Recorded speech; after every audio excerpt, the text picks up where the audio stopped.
Bueno, buenas tardes para todos y todas. Bienvenidos a nuestra tercera sesión de las jornadas de educación y ética del cuidado en tiempos de pandemia. En la tarde de hoy vamos a abordar el tema de teletrabajo, educación y cotidianidad. Tenemos aquí a tres invitados que conversarán con nosotros sobre este tema y tenemos también al director, al actual presidente de la Red para la Formación Ética y Ciudadana, que es pues como la organización, la red, el conjunto de personas que está a cargo de estas actividades. Desde allí se propusieron este ciclo de conversaciones y pues en la tarde de hoy vamos a abordar estos tres temas: teletrabajo, educación y cotidianidad. Nos acompaña Luis Bonilla Molina, del Observatorio Internacional de Reformas Educativas y Políticas Docentes. Nos acompaña también Germán Noguera, de la organización, ingeniero mecánico de la Universidad de los Andes y director actual de la Comisión de Ética de ASIEM, que es la Asociación Colombiana de Ingenieros. Y nos acompaña también Leonardo Amaya, que él es médico, psicólogo cultural y psicoterapeuta cognitivo. Leonardo trabaja en organizaciones, su experiencia viene de allí y hace parte del colectivo Ética Psicológica que asocia, que es una iniciativa de la Universidad del Rosario, de Ascofapsi, y están dedicados a temas de organizaciones. Le voy a dar la palabra a Eduardo, que es presidente de la Red de Formación en Ética y Ciudadanía, que nos va a dar un saludo y va a presentar la sesión. Bueno, Ángel, muchas gracias y efectivamente quisiera extenderle a todos los invitados un cálido saludo y un agradecimiento por hacer parte de estas jornadas de educación y ética del cuidado. Me complace mucho tener en esta tarde panelistas que pudiéramos pensar son delegados de organizaciones profesionales muy importantes de Colombia y en el caso de Luis, una particularmente muy importante para América Latina, de educadores. Efectivamente Leonardo Amaya viene como delegado de una iniciativa que se llama Ética Psicológica, que como indicaba a Ángela Salas hace un momento, integra universidades y asociaciones profesionales de psicólogos en Colombia. Germán Noguera es parte de la Asociación Colombiana de Ingeniería en Colombia, que es una enorme asociación que integra ingenieros de todas las especialidades, o casi todas, en torno a una asociación que tiene mucha capacidad comunicativa y poder educativo y que tiene con toda razón un liderazgo muy importante en estos campos en Colombia. Y Germán además se ha ocupado en hacer una siembra y cultivar el espíritu de la ética entre esos profesionales. Y a Luis quisiera darte un enorme saludo, un abrazo enorme. Luis es una persona muy conocida en América Latina, fue candidato a la Secretaría Ejecutiva de Claxo y ya en un momento pues Ángela va a presentar su larga trayectoria en estos campos de la educación popular, de la defensa de los maestros y de la defensa de la democratización de la educación en un continente en el que todavía estos son asignaturas pendientes. Vamos entonces a dar inicio a la jornada con esta presentación quisiera reivindicar, antes de darle la palabra a nuestra moderadora del día de hoy, la profesora Ángela Salas, el carácter interinstitucional e interdisciplinario que tiene nuestra red para la formación ética y ciudadana. De manera que les doy de nuevo la bienvenida y sin más preámbulos, le cedo la palabra a la moderadora de la sesión de hoy. Muchas gracias, Sánchez. Bueno, gracias Eduardo, gracias a todos los invitados. Yo les voy a contar más o menos de lo que se trata la sesión. Vamos a abordar tres temas grandes. El primero de ellos son los problemas de la cotidianidad en tiempos de pandemia. Luego los invitaré a hablar sobre las necesidades o los desafíos de la vida laboral en este mismo tiempo de pandemia. Y más adelante abordaremos el tema de los retos educativos de la pandemia. Quisiera entonces invitar a cada uno de ustedes, podemos invitar por Luis como invitado internacional, a que conversemos en un primer bloque, sobre los problemas de la cotidianidad en tiempos de pandemia. Esto significa abordar temas como cuáles son las habilidades de comunicación que se han visto retadas a causa del teletrabajo, qué problemas ha planteado el teletrabajo hoy. Entonces te doy la palabra, Luis. Gracias.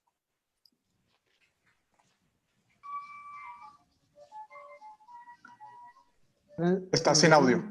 Está sin audio, Luis. Sí. Para que prendas el micrófono. ¿Me escuchan? Sí, ahora sí. Gracias. ¿Cuánto tiempo dispongo? Luis, alrededor de 4 minutos esperamos que sea tu intervención. Perfecto, muchas gracias. Bueno, Varias de todo, preguntas, la entonces invitación. vamos rotando sobre Ajá. las preguntas, cada una 4 minutos. Perfecto.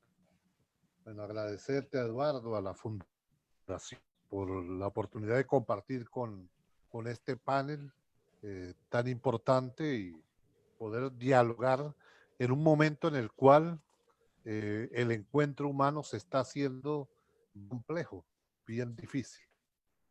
Por supuesto que todos nos agarró desprevenidos, situación en buena medida, a pesar que en mi caso particular formé parte de que en el 2015 denunciamos que íbamos hacia un escenario de este tipo, en una carta que le entregamos a la doctora Irina Bokova, directora general de la UNESCO para ese momento, en el 2015, al señalábamos que la sociedad mundial hacia un modelo de virtualización y de redefinición del papel de la casa. A pesar de los esfuerzos que hicimos y nosotros mismos, nos sorprendió el giro tanto que tenía que ver con la ruptura del encuentro. Yo creo que lo más terrible en la cotidianidad es la ruptura con el encuentro con los amigos, con las amigas, con los compañeros de trabajo. Es una quiebra terrible. No sustituye el abrazo, la mirada. Y ahí, como decía Boaventura de Sousa Santos, decía que es muy difícil conspirar, por decirlo de alguna manera, o hacer algo muy grande con alguien que uno no ha podido tener la oportunidad de tocar, mirar a los ojos, porque el encuentro tiene que ver con eso, la generación de confianza que es tan importante en todo el proceso de construcción social. Además, esta pandemia nos agarró en América Latina en situación de crisis económica estructural que le da un año muy particular. El último informe señalaba que 37% de la población vive en pobreza y que la región está llegando a 8 millones, 80 millones, 86 millones de personas en pobreza extrema, lo cual indica que encerrados nos ha tenido la pandemia en buena parte, también ha significado un deterioro muy en las condiciones de vida de buena parte de la población. Seguramente todos los que estamos familiares que viviendo la tragedia de lo que significa este encierro desde el punto de vista del poder adquisitivo, de la posibilidad de subsistir. Ha significado también un desafío con lo tecnológico, que yo que soy modelo 62, mi generación, a pesar de que intentábamos estar actualizados, también había tenido una posición distante con la tecnología. Y este periodo de la pandemia ha significado una redefinición de nuestro relacionamiento con la tecnología y espero que en la parte de educación y trabajo pueda desarrollar si esto puede tener de carácter ético, porque a veces cuando hablamos de tecnología, hablamos de una de las variantes que se nos aproxima, que es la cuarta revolución industrial, que está, a mi juicio, desembarcando en el mar con mucha fuerza, pero muy poco se ha hablado de la llamada de la singularidad, que precisamente constituye constituye serios desafíos para la ética humana, es decir, en la medida que la tecnología ser fusionada con la propia vida en un nuevo modelo de relacionarse tecnología y mundo vivo. Bueno, muchas gracias, Luis. Quiero darle la palabra ahora a Germán para que nos comente un poco desde la generalidad cuáles son los retos cotidianos en este tiempo de pandemia. Sí, muy bien, muchas gracias. Buenas tardes para todos. Un gusto estar aquí la tarde de hoy compartiendo con ustedes, con los invitados, colegas de panel, Leonardo, Luis. Un gusto, y pues a Red Ética también felicitarlos por la iniciativa. Bien, con relación a estos retos o a qué nos ha llevado la pandemia. Pues la pandemia nos llevó a confinarnos, ¿sí? En general en Latinoamérica ha habido medidas de confinamiento, mayor o menor grado, salvo países como tal vez Uruguay, donde no hubo mayor exigencia obligatoria de confinamiento, sino más bien voluntaria. Pues todos estuvimos o estamos todavía obligados a confinarnos para evitar el contagio. Y ese confinamiento nos lleva a que en nuestro espacio de vivienda, donde estemos, pues tenemos que trabajar, tenemos que descansar, buscar actividades de recreación, todo en el mismo espacio.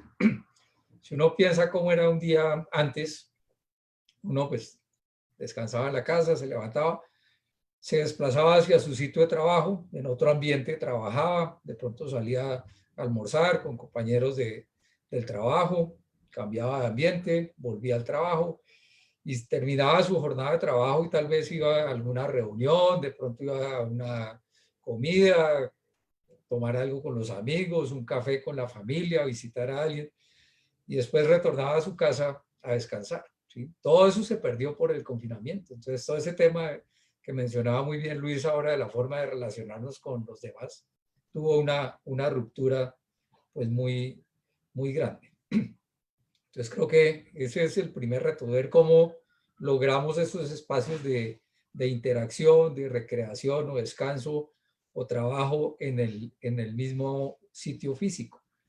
Y eso pues implica también unos retos desde el punto de vista que de pronto uno no tiene forma de establecer muy bien los horarios, termina uno trabajando más tiempo del que pensaba o desarrollando otras tareas, y implica cierta disciplina, de modo que el tema de tener ciertas rutinas de algunos horarios para hacer ejercicio, para trabajar, para terminar el trabajo, en fin, creo que es uno de los retos más importantes que hay que superar para tratar de mantener ese equilibrio y tener pues como cierto nivel de salud mental, aunque ahora seguramente Leonardo, que es psicólogo y tiene pues más experiencia y conocimiento en ese tema, nos hablará algo. También está pues el reto de lo tecnológico, ¿no? La pandemia es un gran acelerador de la transformación digital, no solamente desde el punto de vista del teletrabajo, sino de muchas otras cosas. Yo quisiera más adelante de pronto tener oportunidad de conversar de estos temas que tocaba Luis de la industria 4.0 y de las comunicaciones 5G, que son los impulsadores de toda esta transformación digital, o las plataformas pues, de la transformación digital, que se han acelerado de una manera inesperada por la pandemia.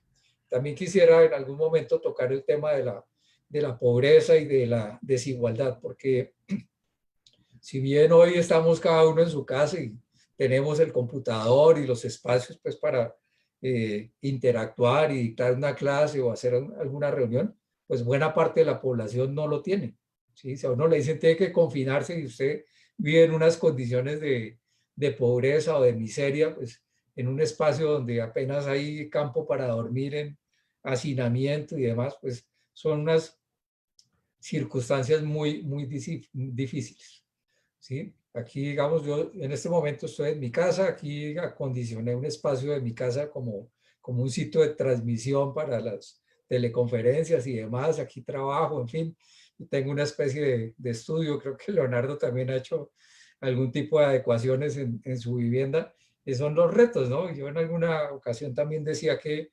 incluso ese tema de resolver los pequeños problemas que nos enfrentamos en el confinamiento y de pronto premiarse cada vez que uno logra resolver algún reto pequeño, es una forma de recompensarse y de también de tener algún aporte a la salud mental, ¿no? Entonces lograr resolver el tema de que cómo nos vamos a cambiar cuando entramos, cómo vamos a limpiar las cosas que llegan del mercado, del domicilio que pedimos. O sea, son cosas que antes nunca pensábamos y hoy forman parte del día a día. También en alguna reunión con ingenieros decíamos, uno está aquí en la conferencia y termina la conferencia y tiene que ir a ayudar a lavar los platos o a hacer alguna tarea de aseo en la casa, ¿no? Entonces todo eso hoy que hablamos de la cotidianidad y de cómo es el día a día en el confinamiento, pues eso es lo que estamos viviendo, ¿no? Sale uno de una reunión muy técnica a hacer una labor de la casa que antes uno nunca hacía. Yo aquí estoy encargado, por ejemplo, de arreglar el jardín y cortar el pasto, entonces, y también entonces lo tomo como mi pausa activa del día, ¿no? Entonces voy y hago alguna labor, me desconecto, cambio de tarea y a los 15 a 20 minutos vuelvo y sigo trabajando. De modo que, bueno, es algo que podemos compartir con todos acá y ir construyendo alrededor de estas experiencias. Muchas gracias. Gracias, Germán. Tenemos entonces dos temas pendientes, ¿no? La aceleración y las plataformas tecnológicas, la pobreza. Vamos a ver, Leonardo, cómo nos da su primera impresión y qué temas nos propone para la conversación. Leonardo. No, creo que estamos todos en la línea. Yo diría que efectivamente el argumento de la pobreza en Latinoamérica es muy importante, en todo el mundo, pero Latinoamérica tiene un impacto particular porque esta pobreza la puedes ver por varios enfoques. No es solamente el disponer de recursos tecnológicos, el disponer de esa posibilidad, sino también de la apropiación tecnológica que está muy basada en la disparidad formativa que hay en Latinoamérica. En Latinoamérica uno compra la calidad educativa con dinero. Es decir, un muchacho que estudia, y esto tampoco, por supuesto no es nuevo, Pierre Bourdieu lo había dicho en los años 70, pero bueno, han pasado 50 años, ¿no? Desde que teníamos en la cabeza que era importante esas distancias que genera las sociedades en las cuales la educación es muy dispar. Entonces no es solamente esa brecha tecnológica, tiene diferentes factores. No es solamente comprar las cosas, no es solamente el disponer de una velocidad de internet adecuada, también es los espacios de la casa, porque resulta que los colombianos tenemos bastante diagnosticado que tenemos problemas importantes para el disenso civilizado, nuestras capacidades culturales para poder llegar a acuerdos de manera no violenta. Eso lo sabemos. Pues resulta que si nosotros nos metemos, se supone que un mundo ideal sería si uno estuviese metido todo el tiempo en la casa, que cada uno dispusiese de al menos 80 metros cuadrados. Eso es imposible.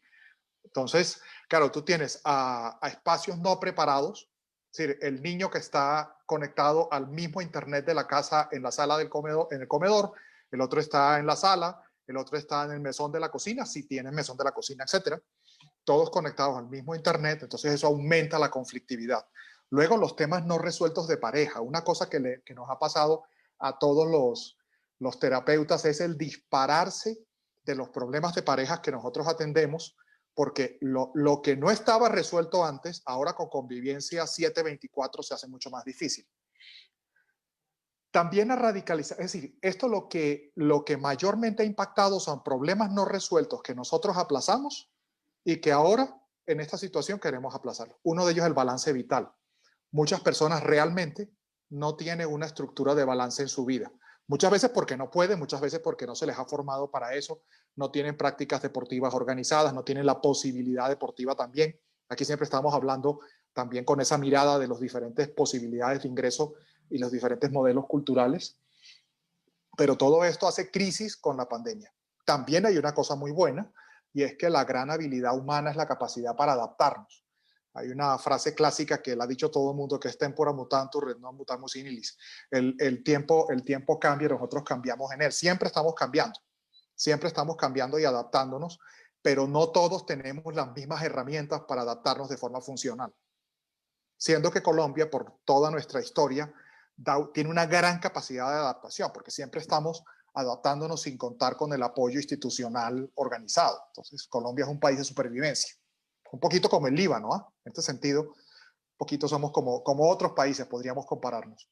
Entonces, yo diría que sí, que efectivamente hay un tema de realidad socioeconómica del país que tiene un impacto psicológico, realidad sociocultural del país que tiene un impacto en la convivencia y que radicaliza problemas de convivencia, y también, evidentemente, esto ha sido un reto positivo, es decir, el que nos ha impulsado a desarrollar nuevas habilidades ha sido también esto. Es decir, tanto de habilidades de comunicación como también habilidades formativas. Es decir, a los profesores nos tocó aprender a que educación virtual no es dar una conferencia en un Zoom de 3 horas. Es decir, que tenemos que, la adaptación fue decir, venga, educación virtual no es que yo hable delante de una cámara 3 horas, ¿no? Pero también le estamos pidiendo a los profesores que lo hagan en unas condiciones que también son muy dispares. No es lo mismo mi caso, que soy profesor de una universidad privada, al profesor de escuela en el Amazonas o incluso en Bogotá, cuyo mayor parte de alumnos no tienen acceso a la velocidad adecuada de Internet, no tienen acceso a los recursos para poder funcionar. A mí me decía alguien en estos días que en su casa tienen un celular, por mi trabajo con una empresa de ingeniería, que en su casa con el celular tienen un plan de datos prepagados y ahí hacen las tareas los niños. Entonces uno dice, es un nivel de precariedad que no nos permite hablar de ventajas, al menos altamente extendidas. Pero yo diría que, claro, efectivamente ha radicalizado el impacto en nuestra salud mental y en los temas que no tenemos resueltos, porque nos ha obligado a convivir y nos ha obligado a convivir en condiciones de diferentes niveles de precariedad. Bueno, muchas Sí, gracias, Ángela. Leonardo. Germán. Sí, es que a propósito de lo que comenta Leonardo, básicamente en dos comentarios. Uno, en un foro también que estuvimos precisamente sobre educación en estas condiciones, hablaba una persona y decía, miren, yo con mi esposa los dos somos docentes, vivimos en un apartamento pequeño, y cuando tenemos que dictar clase los dos, entonces yo me ubico en un sitio y el otro tiene que irse al baño, desde el baño a dictar su clase para no interferirse. Entonces hay unas limitaciones también desde el punto del docente, que como estábamos diciendo, hay limitaciones tecnológicas, pero también a veces del espacio y de la misma capacidad o conocimiento de las plataformas y todas las herramientas. Y al otro lado, quien recibe también, o sea, los alumnos, si tienen limitaciones o en una familia, también tengo un ingeniero que trabaja conmigo, decía, bueno, nos reunimos a las 3, no, a esa hora no, porque es que mi hija a esa hora está haciendo la tarea, ¿sí? Solo tenemos un computador o cosas así, ¿no? Entonces hay toda esa cantidad de cosas que ponen en evidencia precisamente estas limitaciones. Y claro, de acuerdo también con Leonardo que el tema de la convivencia se complica. Alguien decía, no, es que mi esposa ahora dice que yo parpadeo muy fuerte. Es ya cosas extremas, ¿no? Entonces, claro, pone al límite todos estos temas de tolerancia y de convivencia que también hay que hacer esfuerzos pues, para adaptarnos a las nuevas circunstancias. Bueno, magnífico. Gracias, Germán y Leonardo, por dejarnos estos puntos planteados, ¿no? Estamos hablando desde la noción de precariedad. Vemos que evidentemente en nuestro país, en América Latina, ¿no? Es muy difícil hablar o bueno, dar por hecho que todos contamos con lo mismo, que tenemos la misma conectividad, la misma, pues, los mismos recursos. Entonces, desde ese punto de vista, yo quisiera retomar la pregunta que quedó sugerida al comienzo, porque se habla de la pandemia como un acelerador de la transformación digital, y pues quiero que ustedes compartan esa idea, teniendo en cuenta también lo que acabamos de reconocer acerca de, retomar el término, de precariedad, perdón, del acceso a estos mismos sistemas. Entonces, ¿cómo funciona esta aceleración o transformación digital en un país como en Colombia y Venezuela? A propósito, pues gracias a la intervención y la presencia de Luis, Quisiera entonces empezar dándole la palabra a Luis para que nos dé su punto de vista respecto a esto de la transformación digital. Y tuve tentado de interrumpir hace un rato porque los datos que manejamos, nosotros construimos apenas comenzó la pandemia un espacio que se llama Grupo de Coordinación Nacional, que inicialmente formaban 4 organizaciones sindicales y un grupo de educadores populares, y hoy forman parte de ese espacio 72 sindicatos, ya no solo de América, sino de Europa, Asia, y numerosos colectivos de educadores populares y pedagogos críticos. Y ahí encontramos que, por ejemplo, se suponía que todos los y las docentes teníamos y el censo que la Federación de Maestros de Puerto Rico encontró, 35% de los y las maestras tenían casa. O sea, el primer gran problema no eran solo los estudiantes, que los docentes no tenían. ¿Entiendes? Ellos exigieron hacer todo al 70% ya de los test. Después de un conjunto de luchas en el marco de la pandemia, se les computadora. Están exigiendo la dotación del %. Nada más se encontraron que era algo parecido. El 40% de los y las dos tenían computadora. El 75% no tenían ninguna red social, ni siquiera no tenía. Son datos terribles. Lo de Bolivia, los maestros tuvieron que ir a una huelga de hambre exigiéndole al gobierno que dotaran computadoras y de conexión a internet. Es decir, hay unas condiciones iniciales de precariedad muy fuertes, pero además, el punto es la aceleración de la innovación. Nosotros tenemos una dificultad porque el tema de la innovación hay que sumarle aceleración. Y nosotros estamos acostumbrados a hacer los análisis con la velocidad de la que iba la innovación en la primera y segunda revolución industrial. Es como si la aceleración fuera a una velocidad de 20 kilómetros y acostumbramos a adaptarnos los cambios a esa velocidad. Pero de pronto la velocidad pasó a 40, 50 y hoy va a 120 kilómetros por hora.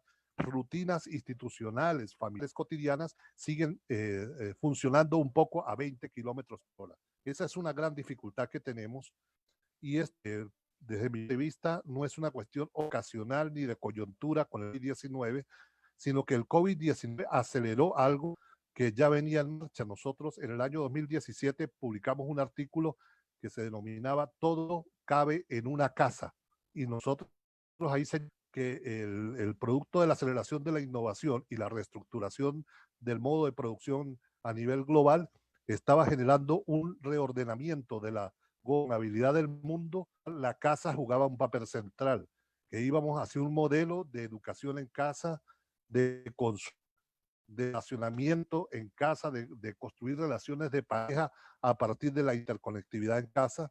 2017, 3 años, nosotros jurábamos que el escenario iba a ser mucho más distante, pero la cotidianidad de la propia pandemia permitió avanzar de manera suficiente.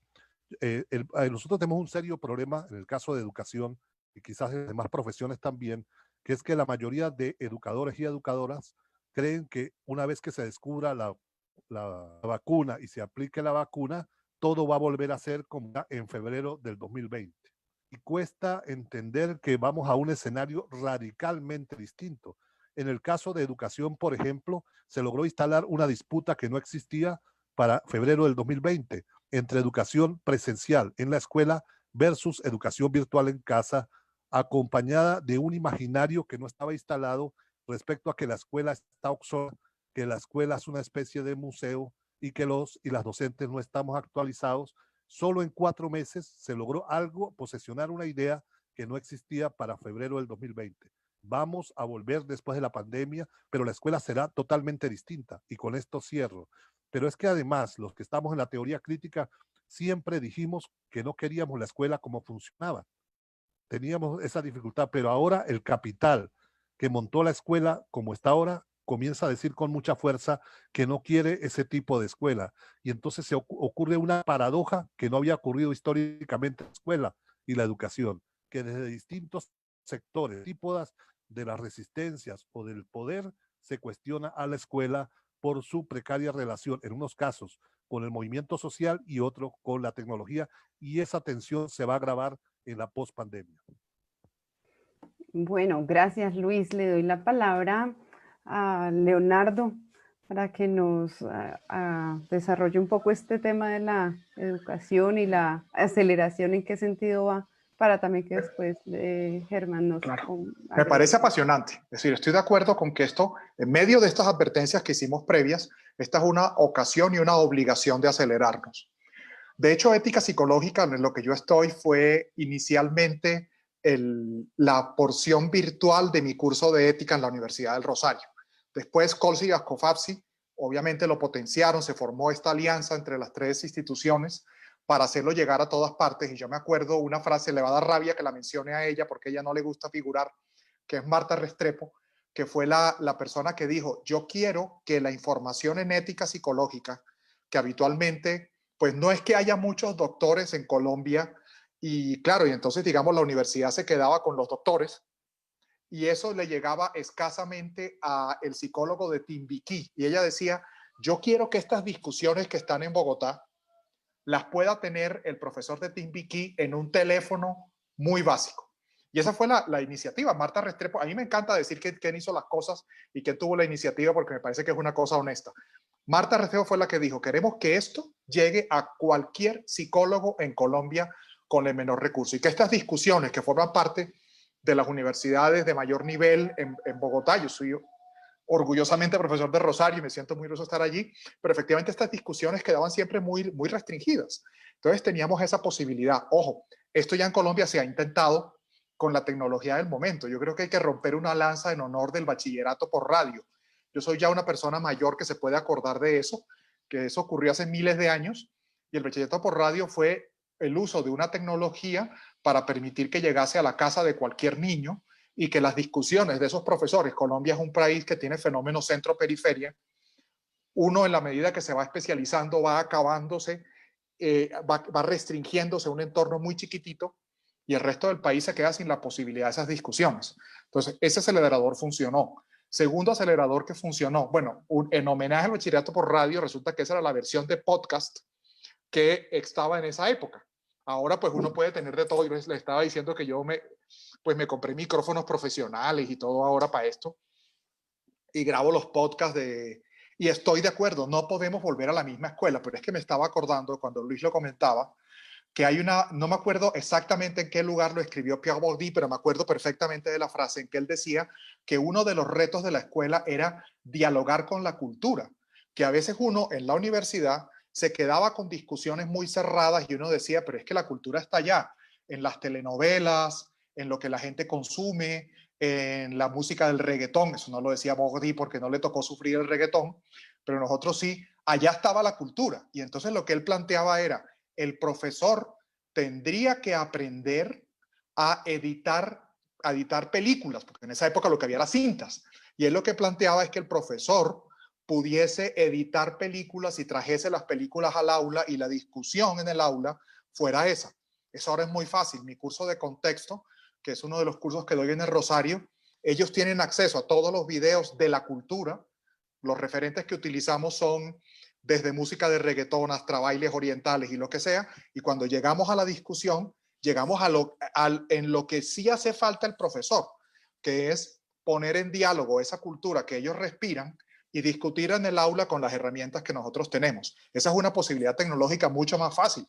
Yo edito mis videos, aprendí a editarlos, yo no soy pues ningún niño, es decir, yo no soy de la generación nativa digital, pero me fui metiendo, es decir, a mí me tocó programar en ese que era punto no sé qué, punto tal cosa, eso era esa cosa terrible. Entonces ahora todas estas ventajas que hay ahora son una maravilla.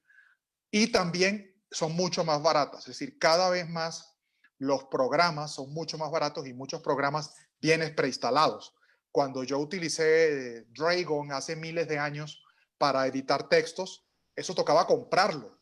En cambio ahora el mismo Word te lo trae. Es decir, ha habido también una mayor disponibilidad tecnológica, pero por supuesto en Colombia nos enfrentamos a lo mismo, que el profesor que está en un lugar con graves carencias no tiene todas esas herramientas y tenemos que ver cómo lo solucionamos porque entonces aumentamos de manera aún más dramática esa brecha. Si el profesor no está familiarizado, pues mucho menos va a poder acompañar a los alumnos. Pero diría que sí, es un acelerador, nos ha ayudado cuando nos tocó encerrarnos en marzo Yo lo primero que hice fue dictar mi clase dura 3 horas en Zoom, eso no se lo aguanta a nadie. Le agradezco a mis estudiantes que me aguantaron ese tiempo mientras me adapté, pero ahora el curso yo diría que tiene una calidad que me gustaría seguir produciéndolo así. Me gustaría que el curso siguiese con lo que he aprendido en la pandemia para hacerlo mucho más flexible, mucho más adaptable. El muchacho utiliza los recursos sin que yo se los lleve, sino él tiene ya un programa completo en que él puede entrar y tenerlo.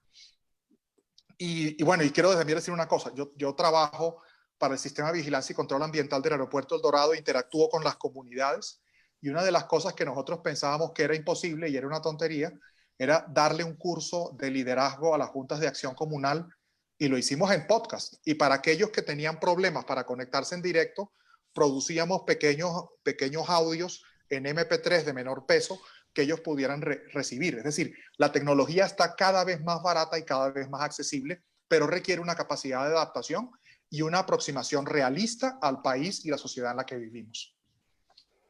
Gracias, Leonardo. Ahora quisiera que Germán compartiera con nosotros su perspectiva de transformación digital, ojalá acercándonos un poco a su ámbito laboral, al área de la ingeniería. Sí, sí, muy bien. Sí, lo primero que quisiera decir es que, claro, si el tema no se ataca de manera adecuada, va a aumentar la brecha en muchos aspectos, pero si hay forma de enfocarlo bien, creo que es una gran oportunidad también para contribuir a cerrar la brecha. Yo creo que, de acuerdo, la tecnología cada vez es más amigable con el usuario, o sea, cada vez es más fácil. Hoy en día uno no necesita saber programación para hacer muchas cosas, sino simplemente usar, y pues con todos los apps de los celulares y demás, es muy intuitivo y mucho más fácil de manejar, y pues prácticamente todo el mundo tiene celular hoy en día.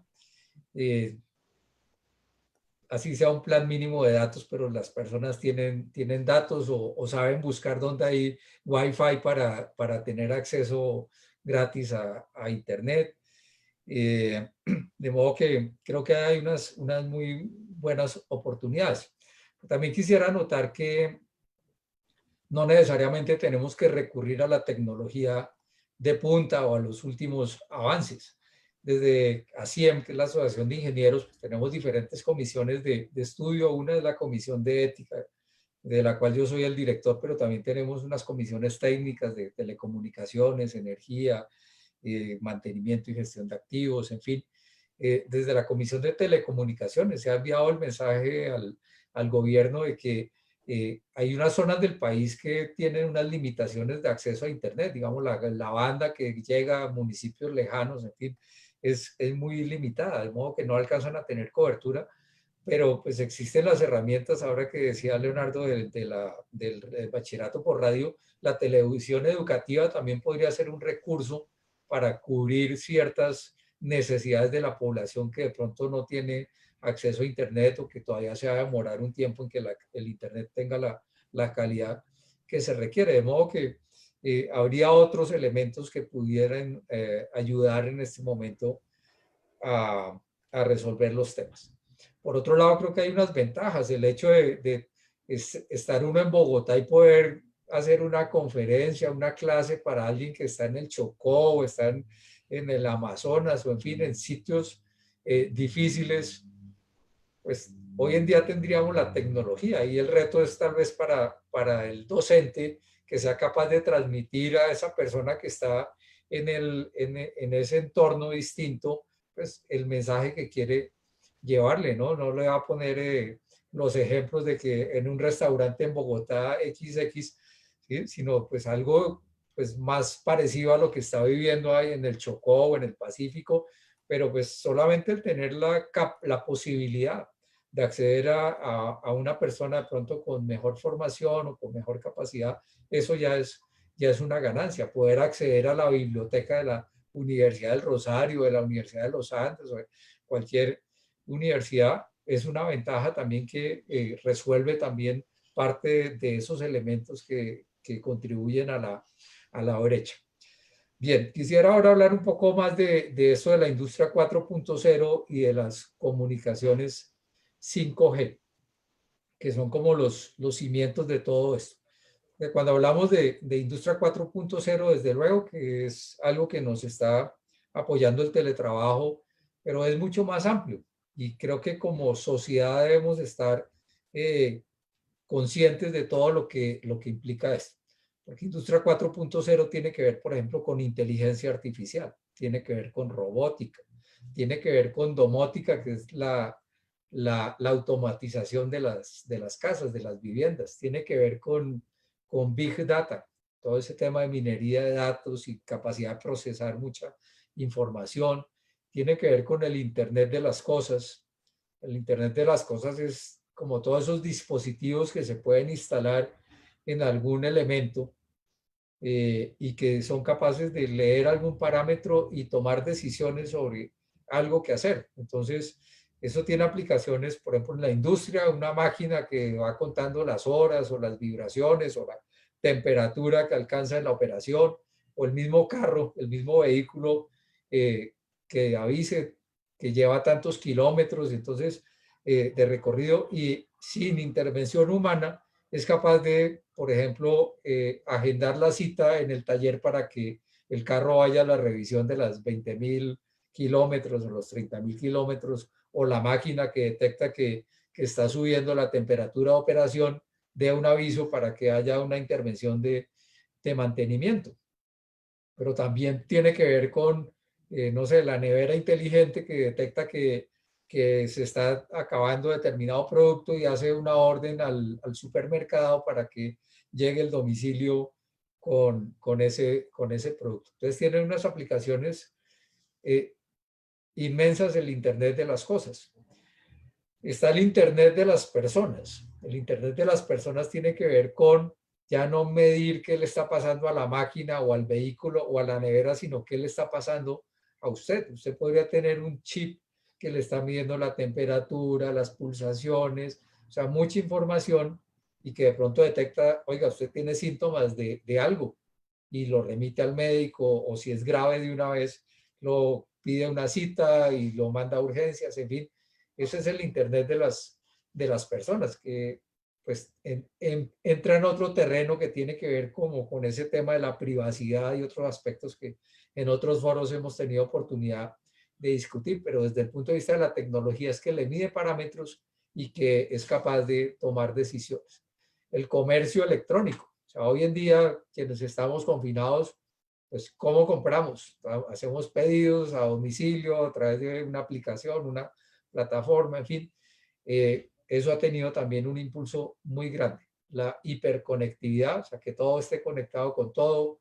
La realidad virtual o la realidad aumentada, que también tiene muchísimas aplicaciones. En turismo, por ejemplo, la realidad aumentada tiene unos desarrollos donde usted se pone o con el celular lee el letrero de un restaurante o algo o con sus lentes mira hacia algún lado, identifica el sitio y puede interactuar con el menú del restaurante, con la lista de precios o con recomendaciones que se ubican en tal sitio. Entonces el recorrido turístico es esto y esto y lo puede guiar por un recorrido turístico. En la industria, usted con esas lentes o con esa cámara puede enfocar una máquina y le sale la historia de la máquina, la hoja de vida, de mantenimiento, en fin. De modo que eso también, si usted enfoca determinado tema y le puede salir la referencia bibliográfica, le puede acceder a ciertos textos, libros, en fin. Eso todo es la realidad virtual o la realidad aumentada. La fabricación digital, que tiene que ver con impresión 3D, eso también va a revolucionar la forma de manufactura, ventajas competitivas de algunos países que tenían que ver con mano de obra de pronto menos costosa, pues van a desaparecer cuando se puede elaborar el producto al lado o en el sitio donde se requiere, y desde luego todos los retos hacia la ciberseguridad, porque todo esto también, aunque son ventajas, implica vulnerabilidades. Eso, así rápido, es Industria 4.0 y es potencializado aún más cuando hablamos de la comunicación 5G. Hoy en día estamos en 4G ya hay países o intentos de 5G, pero básicamente tiene que ver con la velocidad de transmisión de la información. Pues hoy en día bajar un video, una película, se demora minutos, a veces horas. Con 5G se va a demorar segundos.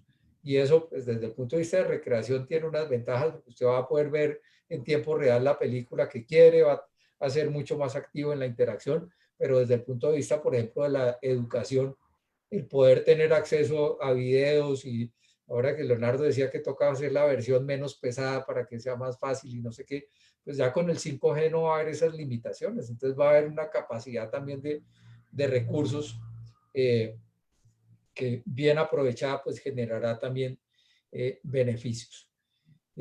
Claro, hay retos porque hay que saber manejar eso, hay que eso sea distribuido de igual forma. Hablábamos también en una reunión hace poco de la diferencia entre igualdad y equidad, por ejemplo, en la distribución de los recursos.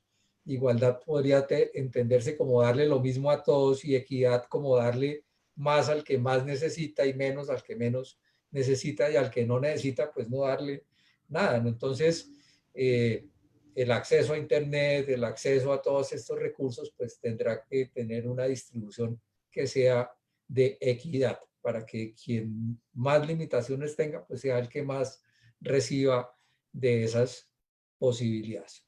Y para terminar esta parte de la intervención, pues claro, hay que reconocer que todo esto pues viene para quedarse, no es que pasada la pandemia vaya a volver uno a como era antes, porque mucho de esto, pues ya vistas las ventajas, pues se va a quedar.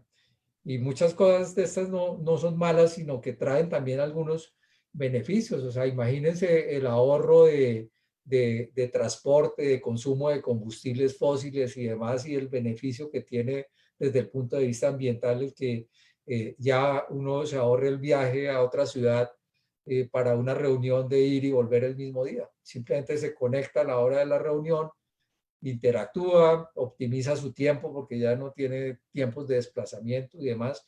Y eso lo hemos visto y lo estamos viviendo pues en estos días. Yo he tenido reuniones, oportunidades de dictar cursos o conferencias donde antes en un país me decían, oiga, Germán, venga y dicte el curso de tal cosa. Y uno iba y tenía un auditorio de 30 o 40 personas. Y hoy en día organizamos el curso, lo promovemos a nivel latinoamericano y tenemos a 500 o 400 personas, de manera que eso es una optimización también de recursos muy grande que por un lado permite una mayor cobertura desde el punto de vista de transmitir y compartir conocimientos y desde el punto de vista ambiental, por ejemplo, también trae beneficios. Bueno, gracias Germán. Nos has comentado sobre el potencial de la tecnología en lo que viene. Quisiera darle la palabra nuevamente a Luis y bueno, obvio, más adelante a Leonardo para que conversemos acerca de lo que viene. Luis nos había dejado abierta la idea o la inquietud de, pues un poco lo que viene no va a ser igual a lo que teníamos antes y esto es un reto en la escuela. Entonces, ¿cómo será en la escuela la nueva normalidad? ¿Cómo será la nueva normalidad en opinión de ustedes y en las dinámicas que han visto? Eso que, pues como que estamos ansiosos por vivir, pero que quizá estamos apenas construyendo. Luis, si nos quieres conversar sobre este tema. Sí. Bueno, lo primero es que la escuela, liceo y universidad está en terapia intensiva desde la década de los 80, pero lo que pasa es que los universitarios, los maestros, nos hemos dado cuenta del todo. Es decir, está en terapia intensiva, está en la lista de espera para operación y nosotros no terminamos de darnos cuenta. Y desde la teoría crítica eso tiene un problema adicional. Nosotros en la teoría crítica construimos una especie de diccionario, unas 250, 300 palabras que se colocan en todos los documentos y no colocar esas palabras significa ser incorrecto, colocarlas es hacer un análisis adecuado y ese diccionario ahora conspira contra análisis profundos porque tiene capacidad de incorporar en tiempo real lo nuevo. Entonces tenemos una crisis también de interpretación, pero los grandes centros de poder no la tienen tan fácil, pero tampoco complican demasiado la vida. Ya hay fuertes indicios de un nuevo tipo de escuela y universidad que está saliendo o está surgiendo. Por un lado, en el año 2006-2007, Google y la NASA hicieron un estudio para ver qué tipo de universidad requería la cuarta revolución industrial. Y ese informe conjunto llegó a la conclusión que ninguna universidad, ni Oxford, ni Cambridge, ninguna tenía capacidad de cambiar tan rápido como lo requería la aceleración de la innovación. Y el informe concluyó diciendo que había que crear un nuevo tipo de universidad para que las universidades más inteligentes se copiaran, o sea, que sirviera para modelar, y las que no tuvieran capacidad de adaptarse cerraran. Eso concluía el informe de Google y la NASA. Y el informe llevó a la creación 2008-2009 de Singularity University, o la Universidad de la Singularidad, que funciona en Silicon Valley y que está explorando la posibilidad de unificar campos disciplinares que nosotros conocimos en el marco de la primera y segunda revolución industrial. Ellos hablan que la cantidad de profesiones que requiere la cuarta revolución industrial no deben en ningún momento exceder las 30 profesiones. Hoy Singularity University está desarrollando 10 carreras, una de las cuales, por ejemplo, psicología social, estudios jurídicos, antropología, política, entiende, está haciendo exploración en vivo la está haciendo para modelar nuevas profesiones, nuevas titulaciones, y nosotros seguimos pensando en sociología, por ejemplo, disculpe si hay algún sociólogo acá, entienden, para hacer estudios que de pronto en una comunidad nos llevarían de 3, 4 meses, mientras con análisis de metadatos se puede hacer en cuestión de horas para saber gustos, identidad, por sexo, por edad, por todo, y seguimos trabajando. Por eso decimos que estamos en terapia intensiva y no nos hemos dado cuenta aún.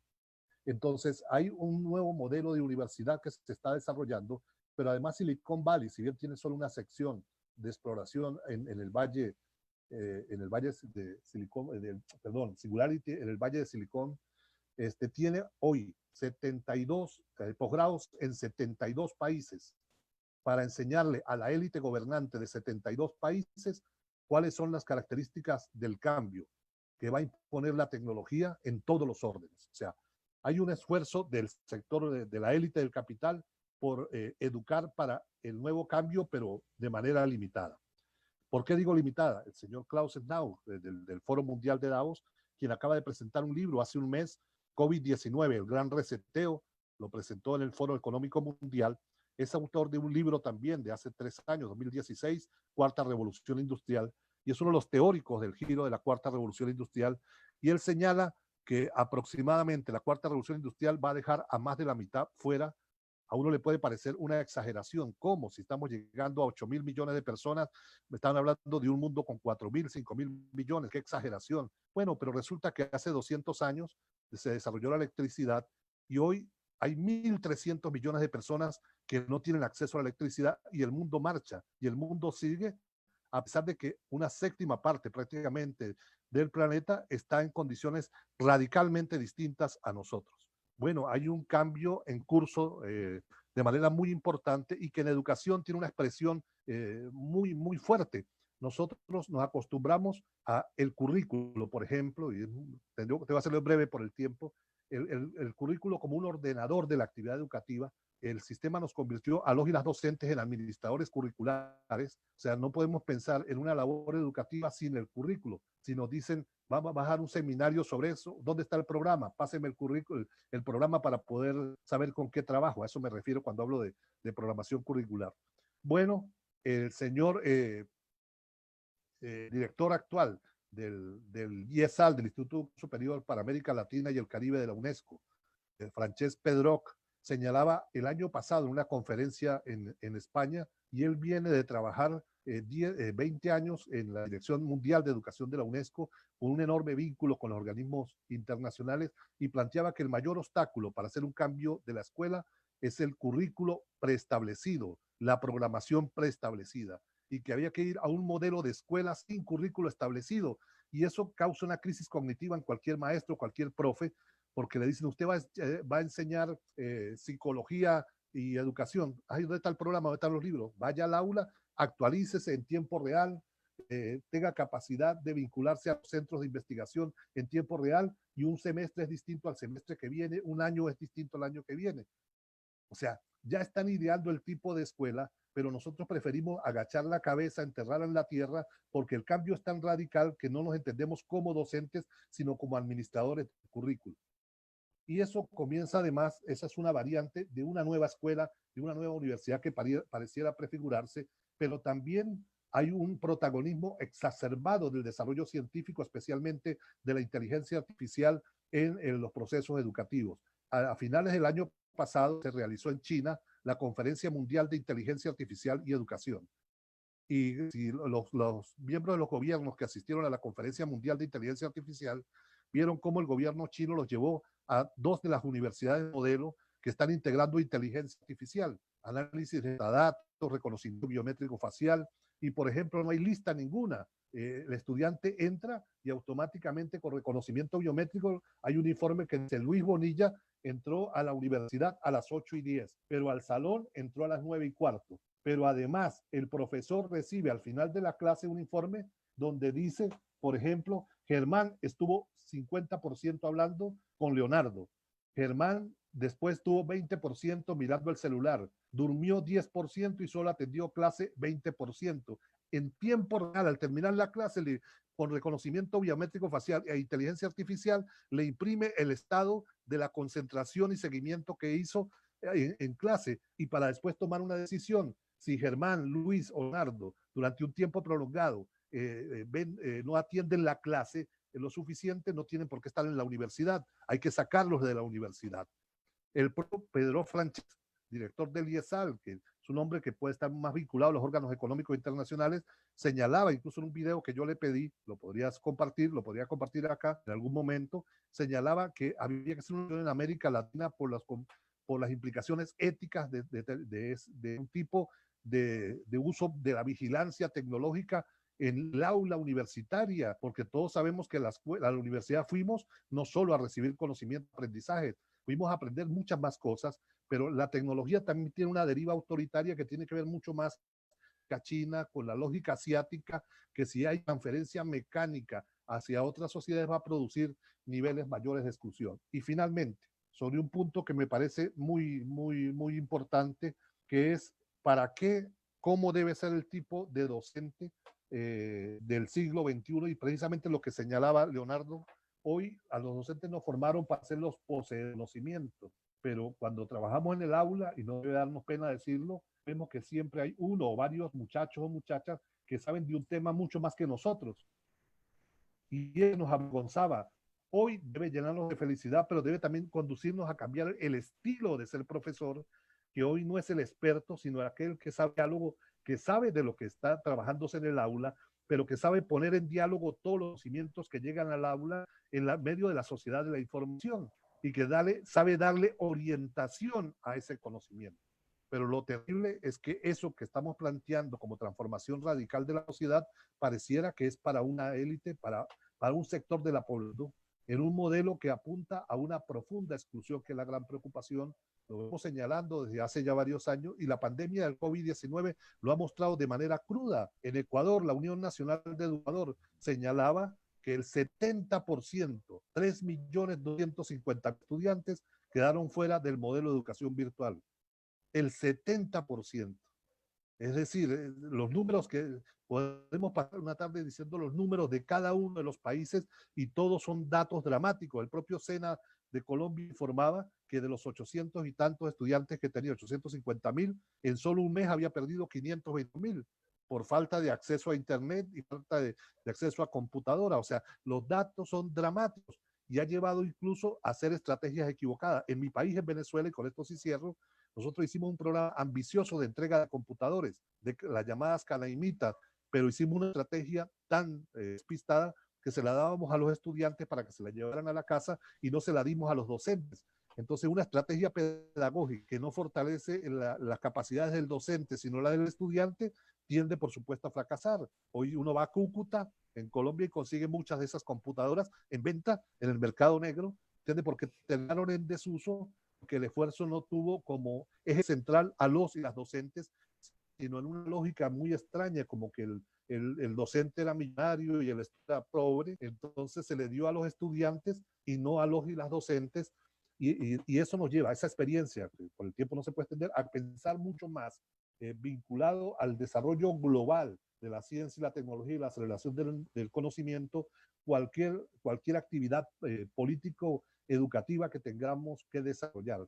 Es decir, las decisiones políticas en materia educativa hoy no pueden ser un tema, sino que tienen que ser muy racionales, y realmente en materia educativa hoy tareas urgentes que tenemos: construir plataformas independientes y autónomas a los sistemas, los ministerios de educación. Hoy la mayoría de las cosas que estamos haciendo, el llamado mundo virtual educativo, es con corporaciones privadas, y los gobiernos han tenido capacidad para poderlas desarrollar.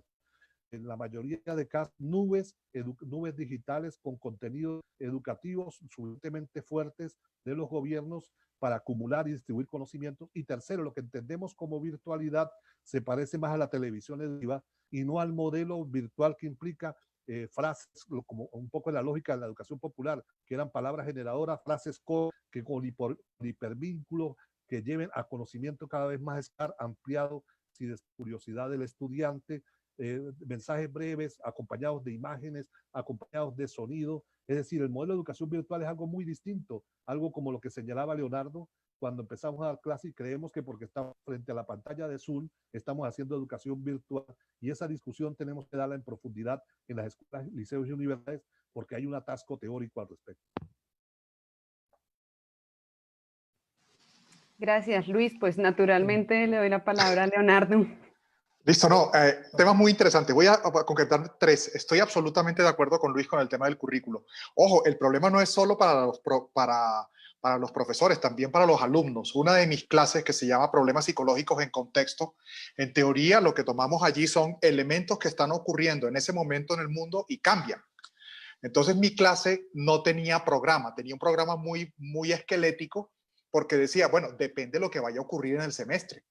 En qué país hay una guerra, en qué país ocurre algo, o lo que sea, y tenía estudiantes completamente en shock. Entonces decidí que, bueno, hago un programa y les digo, esto puede cambiar. A veces el curso cambia al 70%, por ejemplo.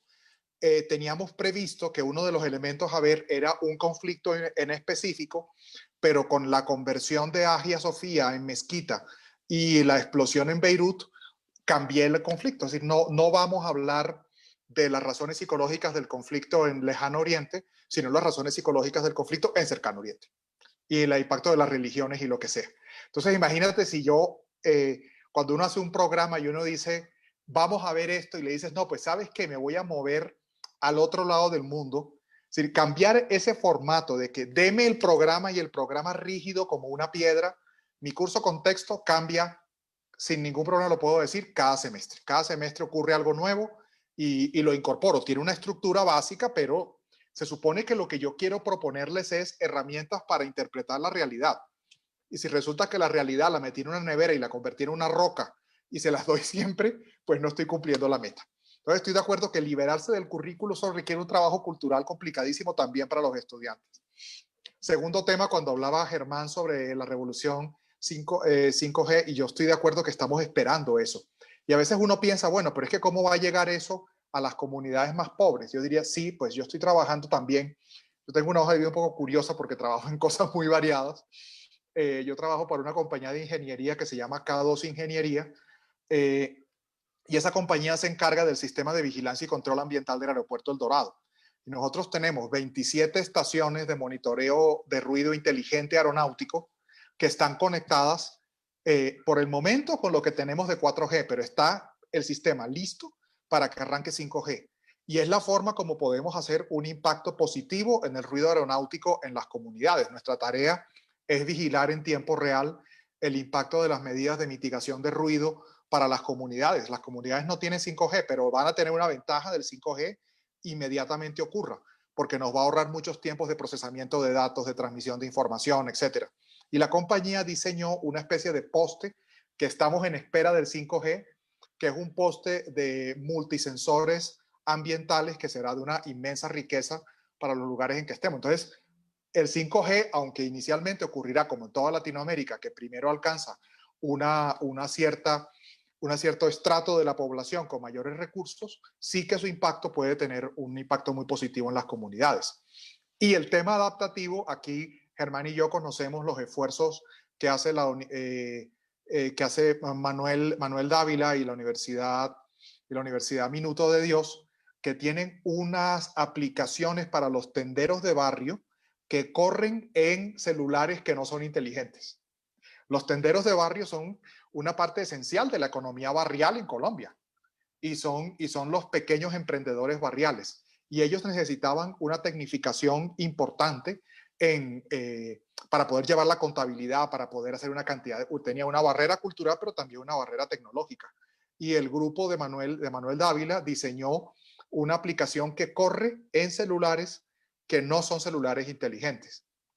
Y ese mismo grupo hizo una cosa que yo estoy esperando. Yo tengo un hábito un poco curioso y es que yo me suelo ir solo de viaje al menos un mes al año, en que me voy como a pensar y escribo libros allí, lo que sea, en fin. Pero me voy solo y mi familia queda absolutamente en shock porque siempre están preocupados dónde estaré, si me pasó algo.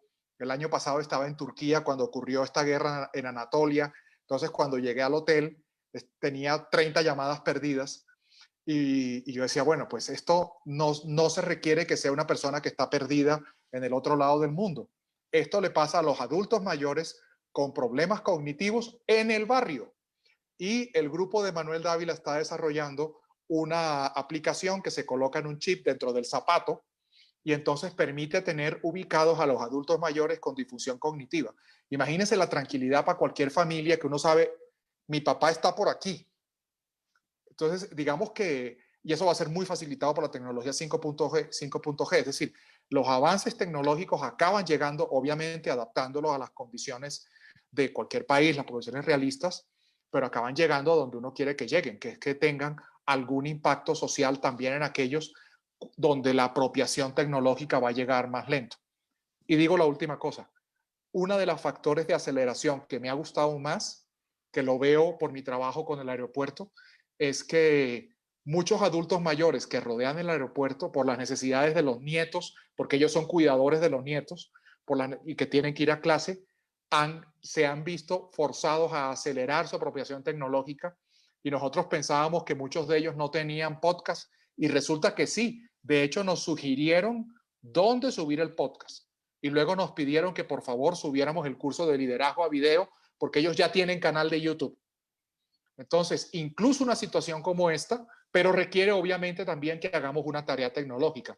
Y una de las cosas que hicimos es que el equipo de trabajo social del aeropuerto se dedicó a entrenar a estas personas utilizando la herramienta, pero que fuera el consumo de lo que les producíamos la ocasión también para entrenarse. Y es una experiencia espectacular que vamos a publicar en algún momento. Esa adaptación, fíjate, y no tiene que ver con el aeropuerto, tiene que ver con el trabajo social que se hace y uno dice, pues mira, tenemos este evento, tenemos este problema, esto ha llevado a las personas a que tengan acceso a equipos que antes no necesitaban, ¿cómo hacemos para formarlos a la vez que les damos alguna razón para formarse que no sea un curso de no sé qué de tal cosa, sino para que aproveches esto, aprende a manejar tal cosa? Y digamos que nos ha servido también para aprender a cómo ayudamos a aprender. Bueno, suena muy bien, Leonardo. Sí. Gracias por la intervención. Desafortunadamente nos queda poco tiempo, así que voy a ser breve y les cuento, les propongo que ahora en 5 minutos, también así como hemos venido trabajando, cada uno haga su última intervención en la que se centre en la pregunta por lo que viene en términos del distanciamiento social en el que pues debemos permanecer, porque hay que seguir, hay que mantener el distanciamiento social. Por ejemplo, en las organizaciones, ¿cómo afecta, mejora o genera retos el trabajo en equipo? Es decir, ¿cómo hacemos converger la idea de distanciamiento con trabajo en equipo? Tal vez Germán quiera arrancar a conversar por esto. Sí, pues primero voy a hacer unos comentarios rápidos. Porque la tecnología está ahí, la tecnología ya llegó y ya vimos que se va a quedar. Simplemente una reflexión de algo que también estamos promoviendo desde la Comisión de Ética de ACIEM, es la ética en la transformación digital, el buen o mal uso que se puede dar a la tecnología y el favorecer a todos y no solo a unos pocos, por ejemplo. El comentario que hizo Leonardo sobre las experiencias de Uniminuto. En Uniminuto, así como está el tema del tendero, en realidad tienen un proyecto que es el del barrio inteligente sostenible. Entonces, todo esto que tiene que ver con ciudades sostenibles y con el tema ambiental y inclusión y todo esto, allá lo están modelando en pequeño, pero con la posibilidad de extrapolar. Sobre el currículum rígido, también completamente de acuerdo, tiene que ser virtual. Incluso pensaría que más allá hay que ir porque las necesidades de cada alumno pues, pueden ser diferentes. Entonces, estas herramientas y estas plataformas de tecnología también pueden dar la posibilidad de reforzar a quien más necesita el refuerzo o de ir más rápido con quien de pronto ya tiene algo de conocimiento. También reflexionar alrededor de qué tipo de formación requieren los niños de hoy, ¿sí? Porque los estamos formando porque son quienes van a ser los profesionales o los trabajadores del futuro y no podemos seguir enseñándoles lo mismo de hace 5, 10 o 20 años, sino hay que pensar hacia adelante.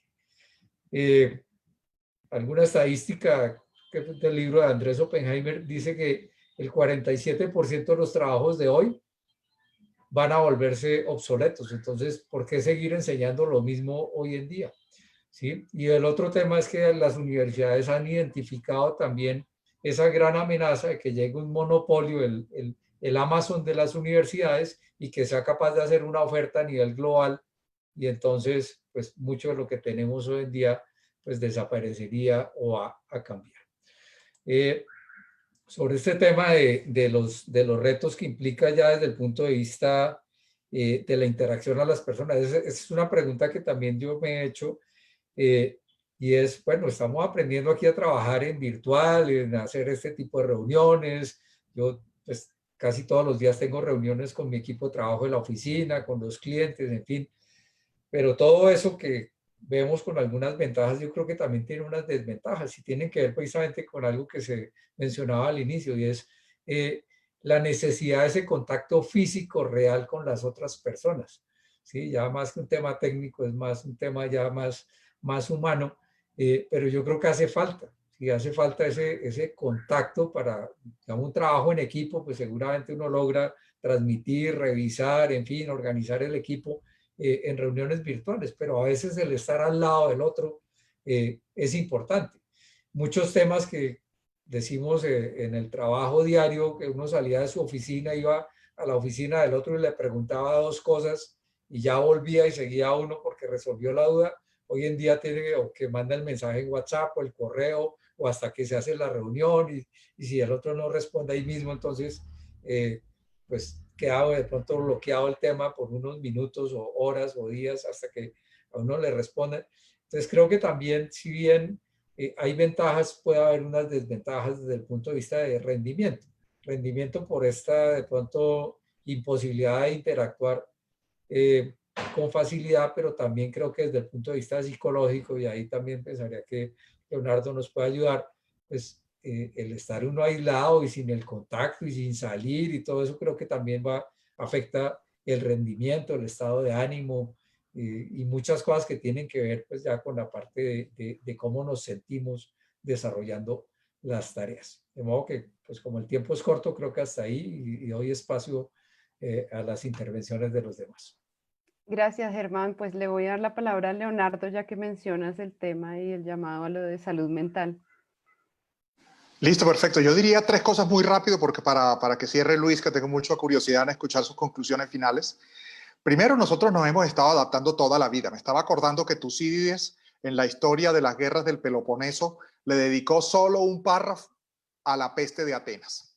Entonces, nosotros nos hemos estado adaptando siempre y se adapta a la educación, pero tenemos que hacer una tarea para no hacer resistencia y para orientarlo. Y en ese camino yo diría que también es importante que quizá no le hemos dado el suficiente relieve al impacto sobre la salud mental en el desarrollo de los muchachos por todos los aspectos sociales que son esenciales en el aprendizaje y también en la interacción universitaria. Es decir, también ver al profesor, también verse uno, también verse entre ellos, tiene un impacto formativo que es esencial y que forma parte de la historia de la humanidad. Es decir, eso no es accidental. Y tendremos que hacernos esa pregunta de reconocer, de evaluar. Hay muchos grupos de trabajo sobre eso. pero también yo diría que nos toca pensar también en este avance nuevo, cómo podemos hacer para aprender, suplir y hacer crecer en relación con el impacto de la distancia. ¿Cómo hacemos para hacer más vívidas esa nueva universidad? Porque llegó para quedarse. Yo estoy pensando, mi clase es mucho más activa utilizando los nuevos recursos que la clase de 3 horas con el profesor parado, así yo use todos los recursos y esto. Entonces, hay muchos aprendizajes interesantísimos que uno dice esto va a pasar, pero vamos a perder algo y es ese aspecto del contacto personal.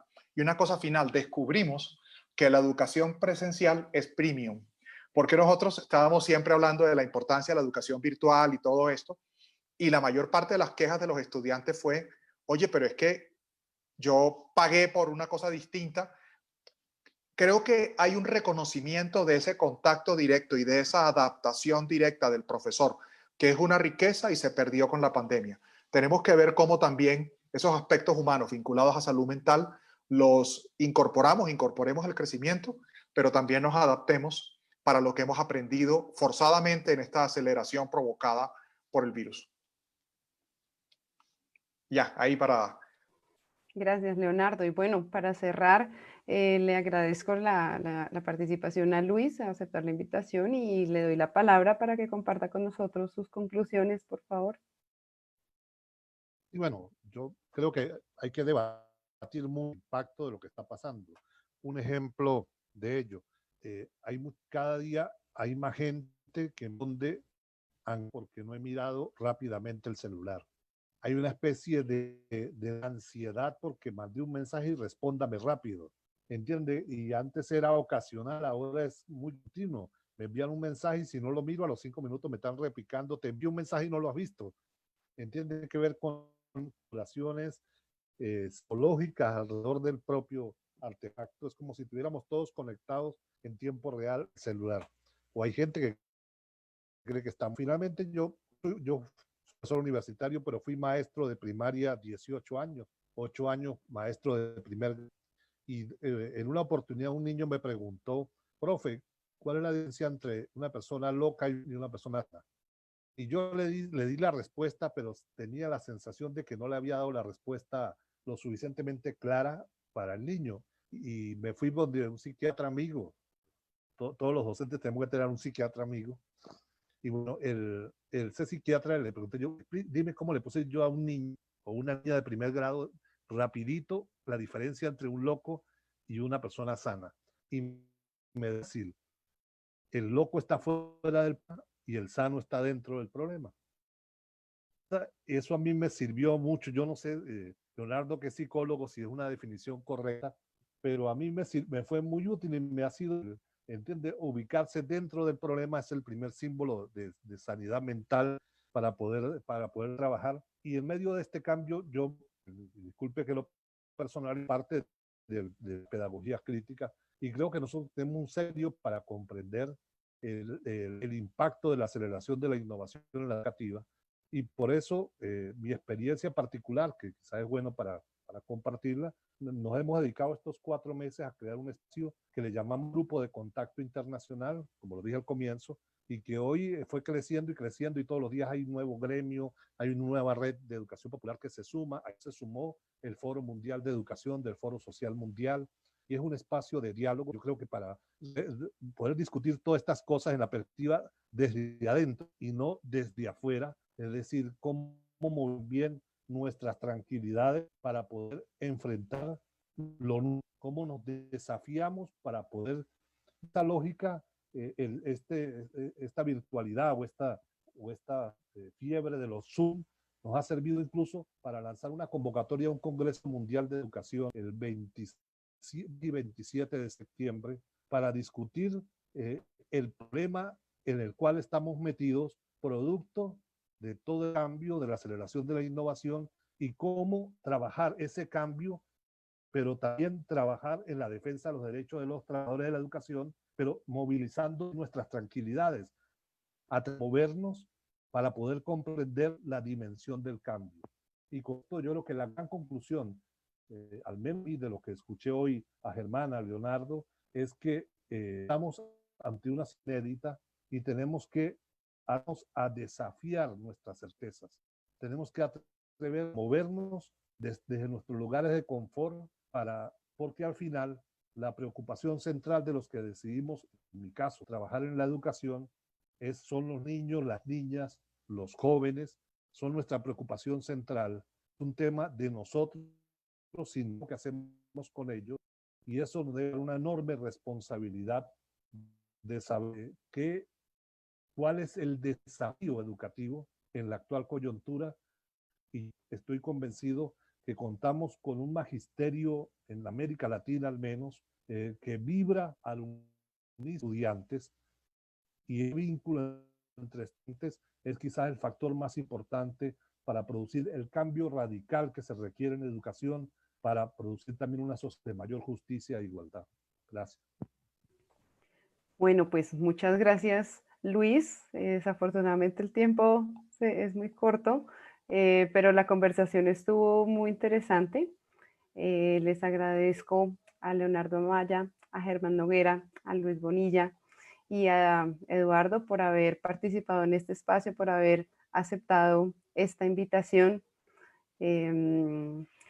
Los invitamos también a participar en las demás actividades de la red, lo que las invitamos, seguimos moviendo, y pues muchas gracias a todos por las reflexiones, por dejarnos estos retos, por dejarnos la idea de seguir aprendiendo y conocer estos desafíos. Le doy la palabra a Germán.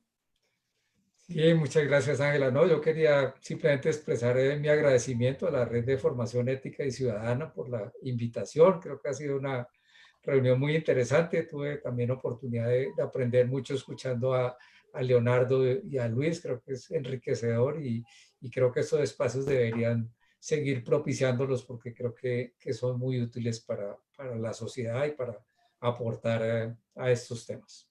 Muchas gracias. Bueno, muchas gracias a ustedes también. Entonces, un cordial saludo. Ya se detuvo la... no.